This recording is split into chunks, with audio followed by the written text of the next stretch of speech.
preview of my achievements.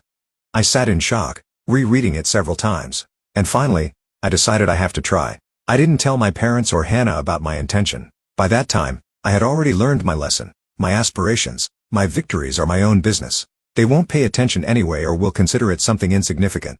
Why should I see their indifference once again? It took me several weeks to prepare for the competition. I had to submit all the documents, write an essay, complete several tasks, and submit recommendations. Professor McLaughlin helped me, gave me advice, checked the texts, and pointed out mistakes. I gave it my all.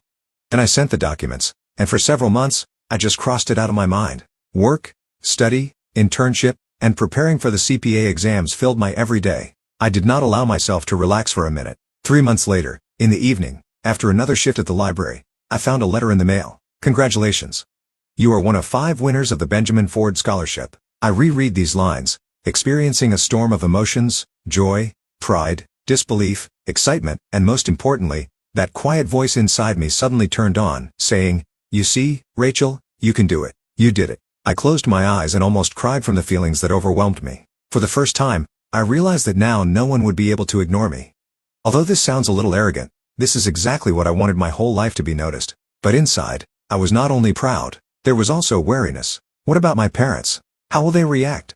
Will they even want to congratulate me now? The award ceremony was announced in advance. It was to be held at one of the leading universities where representatives of large auditing firms, investors, journalists, and teachers from all over the country were coming. I was asked to take my parents with me. This will be a special day for them. They will be able to see what you have achieved, the organizer said over the phone. I admit I hesitated. Part of me didn't want to invite them because I was afraid of another cold statement or underestimation. But the other part, the stubborn inner child, still hoped to receive at least a drop of pride from them. And so I dialed the home number. "Hi, Mom. Remember how I told you I was entering this big competition?" "Something like that. Yeah. What's it all about?" "Anyway, I won one of the most prestigious national scholarships in accounting. I'm invited to the award ceremony, and they're asking me to bring my parents." "Really?" I heard Mom raise her voice and call out to Dad. "Charles, come here."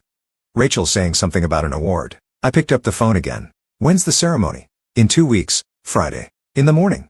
"It's in a different city, but I'll check with you to see what's most convenient for you. They want to see you there." "Okay, we'll try to make it." Mom spoke in a tone as if she wasn't sure whether it was really worth the time.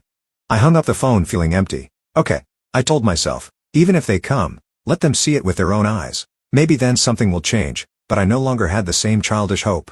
I had become more hardened by this point. The day of the award ceremony arrived. I arrived at the university early, put on my only more or less formal dress, modest, classic cut, black, with discreet accessories. The guys, the other laureates, were bustling around.